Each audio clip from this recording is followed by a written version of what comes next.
Episode की start में सुनो त्याग के डैड के साथ में अपनी बॉन्डिंग बढ़ाने की कोशिश करता है।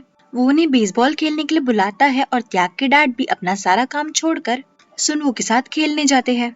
उधर जुंगवन के घर पर बुरा को पता लग जाता है कि जुंगवन भी किसी को डेट कर रहा है और वो उसे कॉन्ग्रेचुलेट करके घर के अंदर चली जाती है। उन दोनों की ये सारी बातें डोंगरियोंग अपने घर पर खड़े होकर ही सुन लेता है और वहीं से जुंगवन को चिल्लाकर कहता है कि उसने सारी बातें सुन ली है।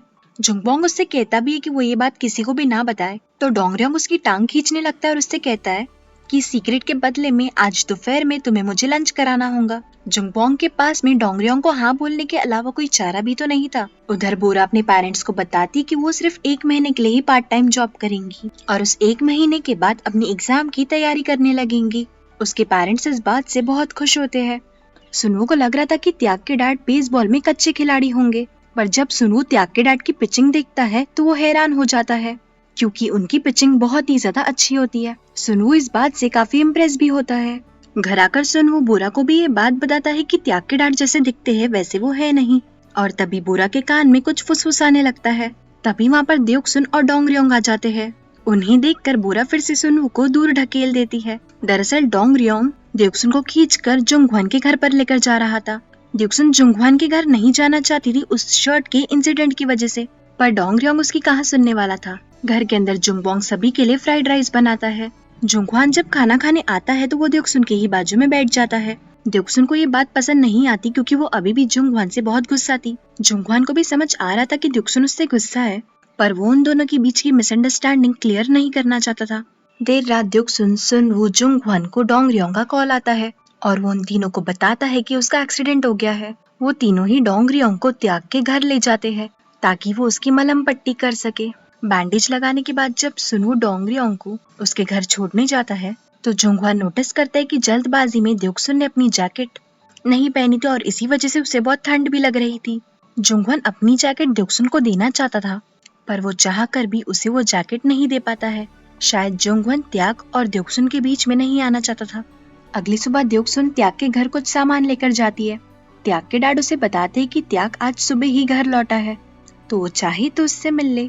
देओक्सुन जब त्याग के रूम में जाती तो उसके रूम में सारा सामान बिखरा पड़ा होता है और त्याग बिना ब्लैंकेट और पिल्लो के ही सो रहा था। ये देखकर देओक्सुन उसका पूरा कमरा संवारती है और त्याग को ब्लैंकेट भी उड़ाती है ताकि वो अच्छे से सो सके। स्कूल में देओक्सुन की क्लास टीचर उसे और उसकी मॉम को बताती है कि देओक्सुन के ग्रेड इतने खराब है कि उसे सियोल की कोई भी यूनिवर्सिटी में एडमिशन नहीं मिलेगा। देओक्सुन इस बात से काफी अपसेट होती है, पर उसकी मॉम उससे इस बारे में कुछ भी नहीं कहती है। देओक्सुन को इस बात का और भी बुरा लगता है क्योंकि उसकी मॉम इस बात पर रिएक्ट ही नहीं कर रही थी और उससे भी यही कह रही थी कि सब ठीक हो जाएगा। देर रात देओक्सुन जब घर लौट रही होती है तो वो बहुत ही ज्यादा उदास होती है। वो घर के पास ही के स्टेयरकेस पर जाकर बैठ जाती है। जुंगवन के उस रास्ते से गुजरते वक्त वो भी देओक्सुन को गुमसुम देखता है। जुंगवन चाहता तो था कि वो देओक्सुन के पास जाए और उससे पूछे कि क्या प्रॉब्लम है, पर तभी वहाँ पर त्याग आ जाता है और देओक्सुन से पूछने लगता है कि क्या हुआ है। देओक्सुन उससे कहती कि कुछ खास नहीं और उससे पूछने लगती कि उसकी एनर्जी इतनी लो क्यों है। तभी त्याग देओक्सुन के खांधे पर सर रखकर खड़े खड़े ही सो जाता है। जुंगवन उन दोनों को साथ देखकर अपने घर के अंदर चला जाता है। अगले दिन बोरा की पार्ट टाइम जॉब का लास्ट डे था।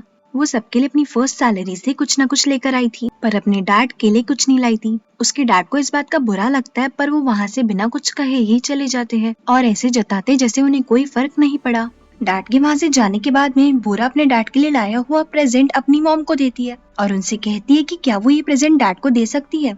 शाम में जब डैड वापस आते हैं तो मॉम उन्हें वो गिफ्ट देती है। डैड वो गिफ्ट पाकर बहुत ही ज्यादा खुश थे और जब बोरा आते तो उसे बहुत ही ज्यादा स्वीटली थैंक यू बोलते हैं, पर बोरा उन्हें सिर्फ ओके कहकर अपने रूम में चली जाती है। बोरा अपने डैड से प्यार तो बहुत करती थी, पर उसे जताना नहीं आता था।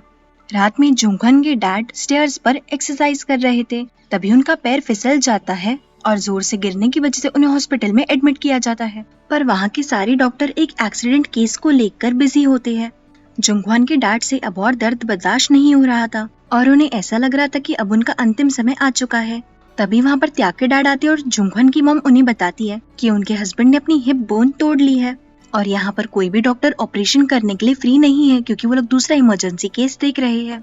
ये सुनते ही त्याग के डैड उसे कॉल करते और उससे कहते कि वो एचओडी से इस ऑपरेशन के बारे में सिफारिश करे। त्याग को जैसे ही पता चलता है कि जुंगवन के डैड परेशानी में है, वो एक सेकंड भी जाया नहीं करता और हॉस्पिटल के एचओडी को कॉल करता है।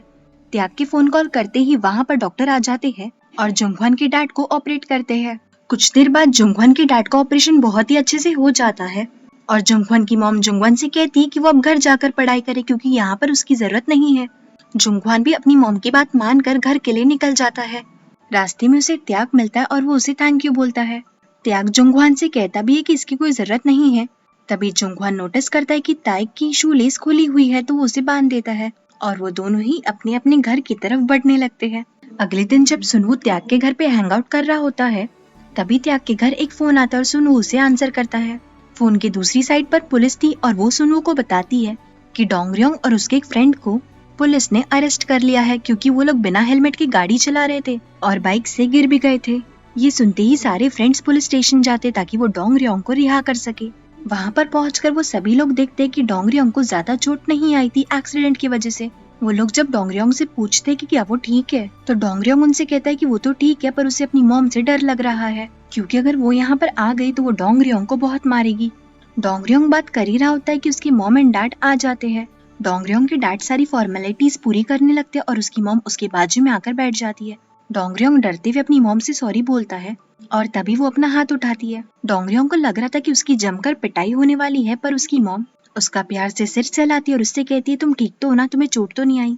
डोंगरयोंग रोते हुए अपनी मॉम से कहता है कि वो ठीक है। डोंगरयोंग अपनी मॉम का ये साइड देखकर बहुत ही ज्यादा इमोशनल हो जाता है। मॉम भी उससे बार बार यही कहती रहती है कि सब ठीक हो जाएगा, रो मत।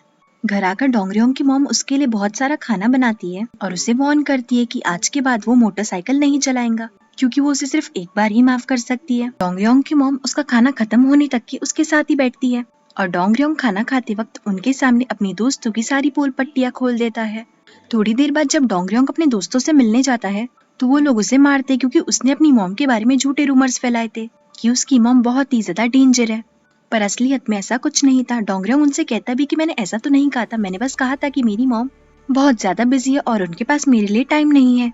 उधर जुंगबोंग और मैगी डेट पर जाते उन दोनों की ही नजदीकियां बहुत ही ज्यादा बढ़ रही थी और वो दोनों ही एक दूसरे को लेकर सीरियस भी थे। ताइक के घर पर डोंगरयोंग और ड्यूक्सुन हमेशा की तरह अपना अजीब सा डांस कर रहे थे। सभी लोग उन दोनों को देखकर हंस रहे थे। उन लोगों के डांस के बीच में ताइक नोटिस करता है कि जुंगवन की नजरें ड्यूक्सुन से हट ही नहीं रही है। त्याग को जैसे जुंगवन की आंखों में ड्यूक्सुन के लिए प्यार दिख रहा था। थोड़ी देर बाद सुनवो और बोरा कैफे में मिलते हैं। वहाँ पर बोरा सुनवो के लिए भी एक गिफ्ट लाई थी जैसे वो सबके लिए लाई थी। गिफ्ट देने के बाद बोरा सुनवो को बताती कि वो अपनी फर्दर स्टडीज के लिए अपने घर से दूर रहने वाली है ताकि वो अपनी पढ़ाई पर फोकस कर सके। सुनवो ये सुनकर दंग रह जाता है और बोरा से पूछता है कि क्या इसका मतलब तुम मुझसे ब्रेकअप करने वाली हो। उसके इस सवाल पर बोरा उससे कहती है कि तुम फिर से ऐसी बातें क्यों कर रहे हो। और इसी सीन के साथ एपिसोड खत्म होता है। Thank you so much everyone for watching this video till the end. I hope आपको ये वीडियो पसंद आई हो। जाने से पहले वीडियो को लाइक और चैनल को सब्सक्राइब करना मत भूलना। मिलते हैं नेक्स्ट एपिसोड में। Till then please take care of yourself. See या।